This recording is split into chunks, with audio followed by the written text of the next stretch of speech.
What's going on, everybody? Jeff Holiday here, and today I get to bring you some happy news rather than just some more depressing, somebody did something terrible to another person, or this person's taking advantage of this person, or scamming money in this way. No, nothing like that today. We have good news, and I'm very, very excited to share it with you. Voila! Naturopath who said bicarbonate soda cures cancer banned for life by health watchdog. Ooh, you love to see it, don't you? HCCC bars Barbara O'Neill from practicing after finding that she told cancer patients to avoid chemotherapy and sick mothers not to take antibiotics. It's almost like these people read off a damn script and say the same dumb, horrible, horrifying things.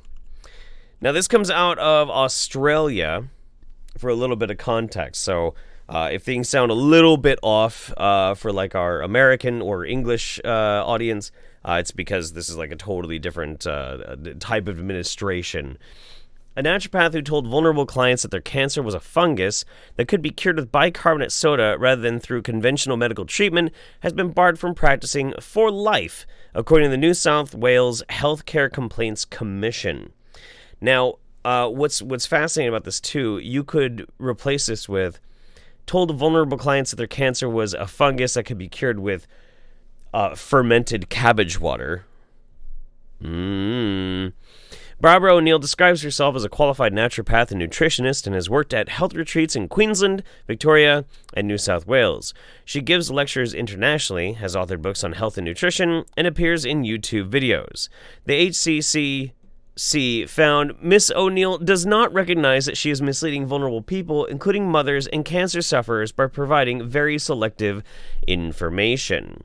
The misinformation has huge potential to have a detrimental effect on the health of individuals, as Miss O'Neill discourages mainstream treatment for cancer, antibiotics, and vaccination. Ooh, vaccination. Now, I'm not necessarily too surprised by all of this because Australia is getting pretty fed up with pseudoscience, and it's because the effects of it are very, very apparent. For instance, a spike in measles cases in Australia has prompted immunization warnings. Are you at risk?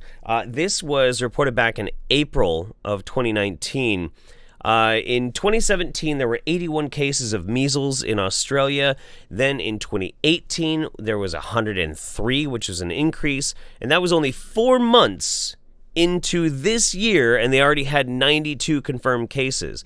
So yeah, I can see why they get kind of pissed off at some woo-woo quack practitioner telling people not to take their antibiotics, try to treat your cancer, your fungal cancer, with bicarbonate soda, or to give some sketchy information about vaccines. It makes sense. Now, this might just seem like a regular old woo-woo practitioner, but there are aspects to this which are really, really dark. She has been permanently barred from providing any health services either voluntarily or in a paid capacity, including giving lectures. Uh-oh, there goes that paycheck. It comes after the commission received numerous complaints about O'Neill between October 2018 and January. These included complaints about dietary advice for babies that O'Neill published on her personal website, which, if followed, would lead to the child's death or injury. According to the HCCC's decision, O'Neill told the commission that dietary advice was based on her own experiences, and she had never read the National Health and Medical Research Council's infant feeding guidelines for health workers, which provide evidence-based recommendations. You mean she didn't put in the most basic requirement for trying to address nutrition with babies? Well, I, for one, am totally shocked. So mothers, don't feed your babies any food really until little tastes when the milk teeth come, starches when the molars come. Some people say, but my baby puts everything in their mouth. Every baby puts everything in their mouth. That is not a sign. Now, what if the baby is underweight? Well, I would have a look at the milk. Cow's milk's very good for baby cows, but it is too thick and it is too heavy for little human babies. Many babies are developing eczema and asthma because the cow's milk, their guts cannot handle it. Now, that's obviously really, really bad advice, but that's a video published on her YouTube channel, Misty Mountain Health Retreat, which we'll get to in just a second. What to feed babies. It's got over 17,000 views. This is still some pretty gnarly, dangerous shit. But in the description box, I've linked to the Stanford Children's Health website, and it's the feeding guide for the first year. And this is pretty important to look through. If you are a soon-to-be mother, I would very much encourage you to go and look at this website, because it's very simple.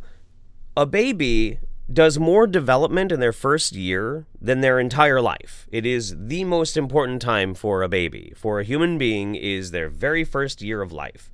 Now, you need to get new nutrients into them. You need to start practicing with balanced diets as soon as possible, even if you're still breastfeeding. Now, there are people out there who are very natural-minded, and they're like, well, aren't we designed to basically give our baby everything we need with our breast milk? For a time, yes, sure. But does that mean that necessarily everything works out according to plan, or we couldn't do even better with things like vitamin D supplementation, which some babies really need, really need, or vitamin K shots also at birth, which I have a whole video on that, which you should probably watch too, if you're a new mother. Anyway, so, but this is important stuff, and of course, this Barbara O'Neill wildly misunderstands and talks out her ass about these types of issues on something so important as infant health. Now, I just have one more thing I want to read from the article before we move on to like some of the still troubling things about this Barbara character. According to the HCCC, O'Neill also gave advice based on theories from medical doctors who had been sued by their former patients for failing to treat them appropriately, including one doctor who was found guilty of manslaughter. The HCCC noted that after being informed by the commission of these legal cases, O'Neill said she would continue to use the advice from those discredited doctors in her lectures. The HCCC found that she also told her clients that following her treatments would be more successful if they gave up chemotherapy and other conventional treatments.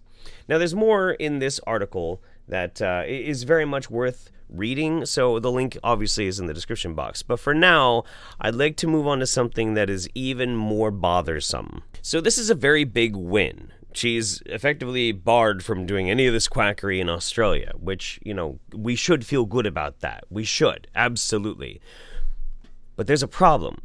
That's only Australia, and it's only her. You see, if you go over to barbhealth.com, meetings, she's got a whole long roster of appearances that she's going to be doing. Live in USA Health program with Barbara O'Neill, Living Springs Retreat in Alabama, in Cartersville, Georgia, over in Loveland, Colorado, Roanoke, Alabama, Sunrise, Florida, another in Colorado, New Zealand, and then over in Thailand. Wow, okay.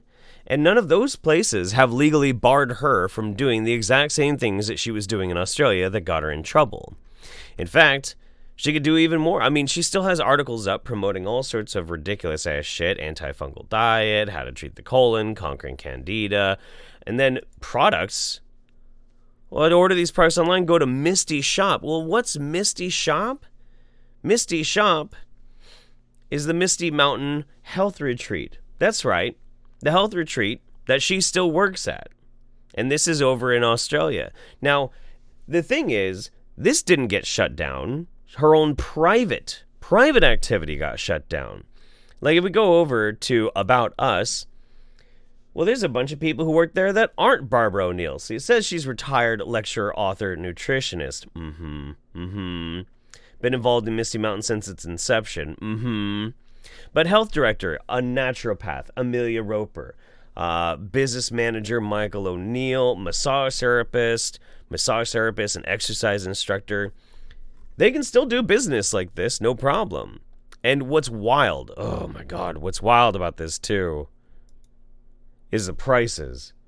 1 week, $2,450. Oh my God.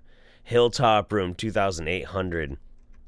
On and on and on, and more expensive. Ridiculous stuff. So the big takeaway from this is rather simple. It's great that Australia has stepped up and are doing the right thing by stripping her ability to teach, to practice, to even lecture in Australia. But that doesn't stop her from being able to come to other places, to your countries, and to start spreading all sorts of random-ass bullshit propaganda. Cancer's actually a fungus. Don't take your antibiotics. Stop your chemotherapy.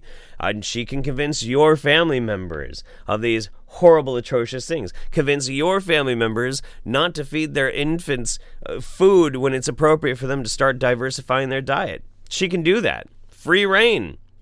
Unless more people know about her, and unless more awareness of this type of practice is brought forth. The more people speak up about this, the more videos are made about it, the more articles are written, the more that these people can't hide under the guise that what they're doing is legitimate. That's the whole point of this damn channel, you know? So, as long as I'm doing my part, and hopefully in some way you could do your part too, maybe someday all of these assholes can be stripped of their ability to make money off of gullible people and selling a bunch of fucking lies. And I know that at times it seems like it requires a whole lot of monumental effort to do something about this type of thing. But you know, sometimes doing something is just only a click away. Anyway, that's going to be it for me today, guys. Thank you so much for your attention. I really appreciate you. I hope that you are well. I hope your family is well. And from mine to yours, I'll see you next time. Bye-bye, everybody. Take care. Cheers.